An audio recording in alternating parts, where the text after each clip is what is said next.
Hey, how's it going? Something really big's been happening over the last couple of weeks, something you've probably heard about already, and that's that humans have finally actually gone back to the moon.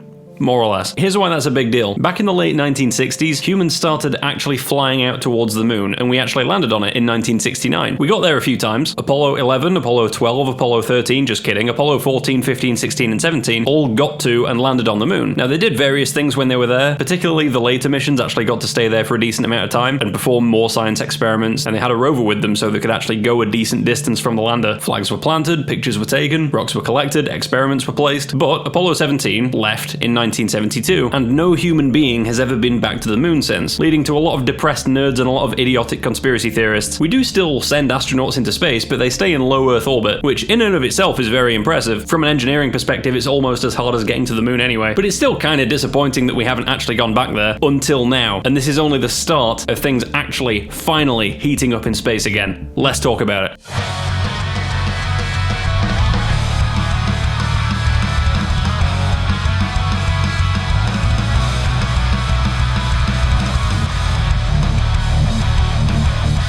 So the mission that recently took place, as I'm sure you're aware, is called Artemis II. This mission took 4 astronauts, up from the 3 that were in each vehicle in the Apollo program, and first put them into orbit around the Earth, and also did basically a simulated docking test between the vehicle that the astronauts were in and the ICPS, which is basically the last thing that was detached from the vehicle before it went to the moon. So then the vehicle, named Integrity, which is made of the capsule, the bit with the people in it, and the service module, the bit with the engines on it, kicked itself up towards the moon in a free return trajectory. A free return trajectory means that they've swung themselves up towards the moon, and they're going to let the Earth and moon's gravity pull them back down in such a way that they hit the Earth again, in a way that preferably prevents them burning up in the atmosphere or turning into a pile of mush when they hit the floor. You're probably watching this video very shortly after that happens, so hopefully this video doesn't age terribly immediately. I'm crossing my fingers, toes, nipples, and balls that goes well.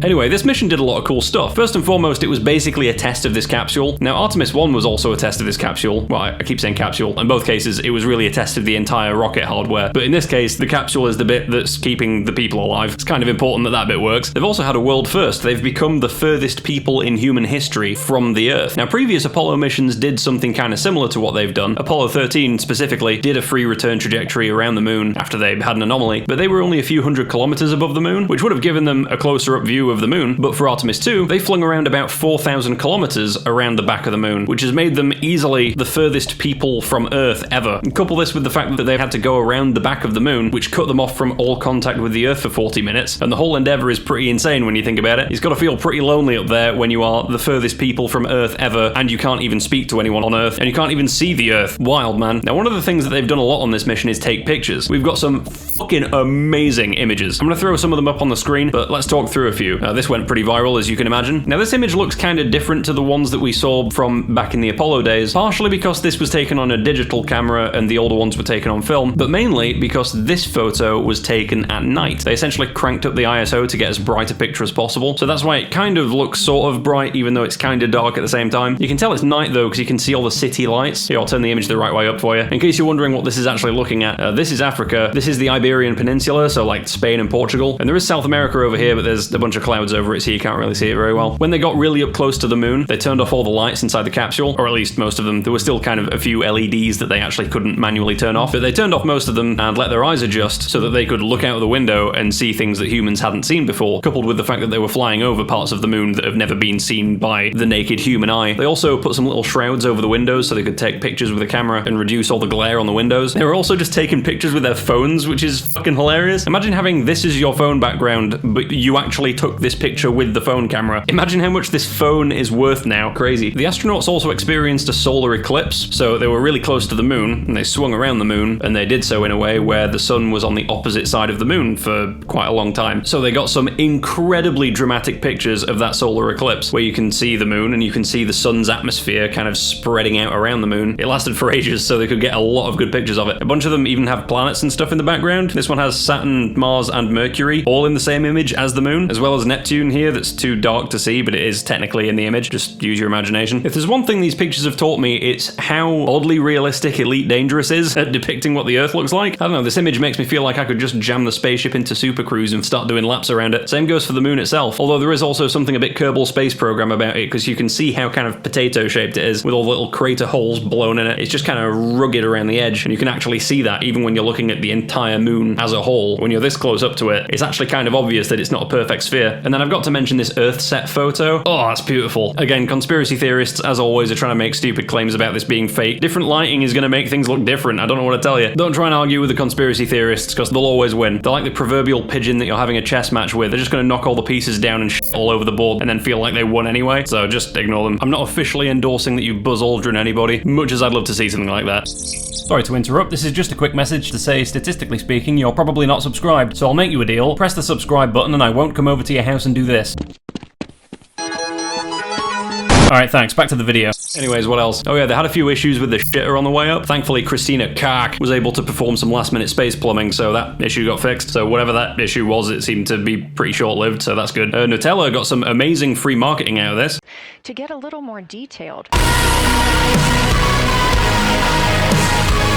And something I wanted to mention is that actually, really regularly, pieces of space debris, like small meteoroids or whatever, do actually hit the moon the same way as they hit the Earth. But on the Earth, it's like a shooting star, right? It's some big fireball that screams through the sky. Whereas the moon only has this really, really, really thin exosphere that is not enough to slow anything down. So if there's a piece of space debris that's falling towards the moon, it's just going to slam into the moon. And we see these as really, really short, bright flashes on the surface of the moon. Now, usually these are not bright enough to see with the naked eye, but the crew on board Artemis II apparently have been able to see them, which I find insane. It just goes to show how much debris is floating around in space, even naturally, before human beings go filling it with Justin Bieber CDs or whatever the fuck. And I also think it was a really nice moment when they did a little naming ceremony. There's a couple of lunar craters that hadn't been named. I mean, the moon's covered in craters, right? So all the big ones are named, but there's lots of little ones that just don't have names yet. And they decided to call one Integrity in honor of the name of the vessel that they're in. And they also named another crater on the moon, Carol, which was named after the deceased wife of the mission commander, which, I don't know, man, it was just a really nice moment. Especially meaningful for this crew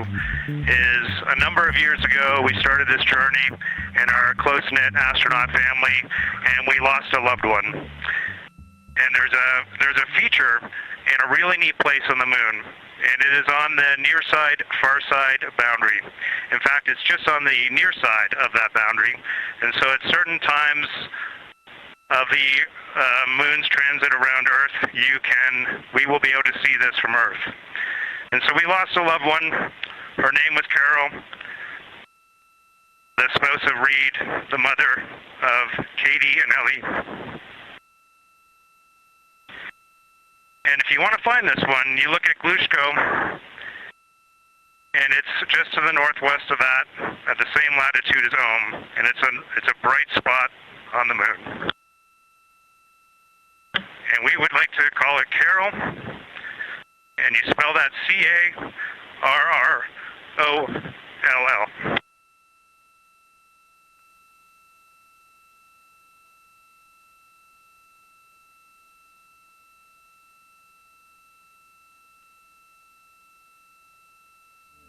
Something else that happened that I thought was pretty funny is, well, just imagine for a second going that far from planet Earth and still having to listen to this fucking guy. Humans have really never seen anything quite like what you're doing in a manned spacecraft. But something hilarious happened. I don't know if they did this on purpose, but Trump stops talking and they just kind of give a thumbs up and don't say anything back. Yes, but they're very, very proud of you.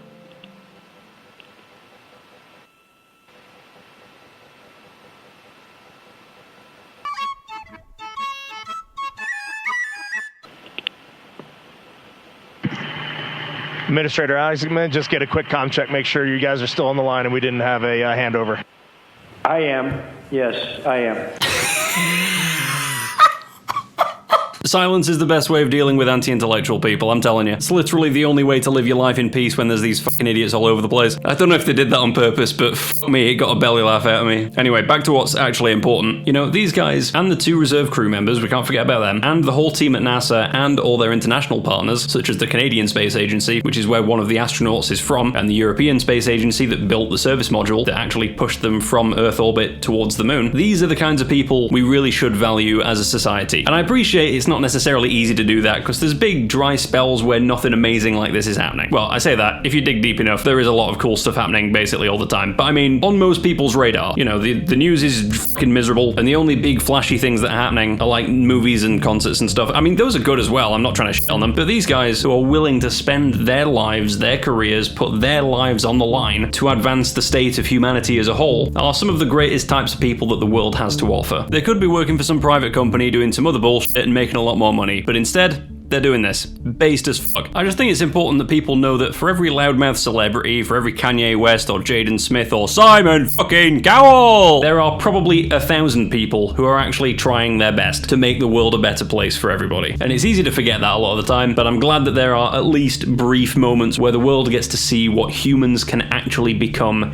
if they just actually try. And one last thing to leave you with. All this moon stuff and the Mars stuff, this whole exploring the solar system stuff, one day is going to be boring. One day, and one day soon, the moon will become an extension of the Earth, essentially. It will be this massive spaceport for building and launching stuff into the solar system. Maybe we'll see it with our own eyes, or maybe our kids, or maybe our grandkids, but one day, and it's one day pretty soon, all of this stuff that we are amazed by right now is going to be normal. It's going to be like getting on an airplane. It's just going to be a normal part of life that we accept. Space travel will become mundane. Bear in mind, the moon has been there for billions of years. The entirety of the time that life has been on this planet, that moon has been hanging above it. And we get to be in the last generation of human beings that get to look up at it as a natural object. Because very soon, it's not just going to be a part of the sky. It's going to be a place that people go to. And I just think that's going to make looking at the sky just a little bit different. You might say better, but not necessarily. I don't think it would make it worse, but it will be different. So just enjoy, soak it in, because it's never going to be this ever again. And as always, thanks to my elite level supporters, Thunderbolt 22A10, who orbits the moon every Thursday, Nomad Greg, who prefers to tunnel straight through the moon, Andrew Maul, who has a house in lunar orbit, John Bejarano, who lives in a subsurface lava tube, JDK, who's petitioning to paint the moon orange, Mutantious Doom, who's going to take all the helium-3 for himself because he doesn't trust the rest of us, Stormester Ritter, who was very sad to find out the Sea of Tranquility isn't a literal sea, Nikita Lurie, who also rotates once a month, Aaron Rowe, who likes to maintain a 250,000-mile buffer zone between himself and his mother-in-law, Bonk Chunk, who's currently lost in deep space, That One Boy, who resonates when you crash a satellite into him, Trenton Caldwell, who lives on the far side of the moon because it's the only place you can get some goddamn peace and quiet, and thanks to all my other supporters too. Don't forget to join the Patreon or the channel membership if you want to be featured in my video credits or chat on the Discord, and as always, I'll catch you in the next one. Over and out.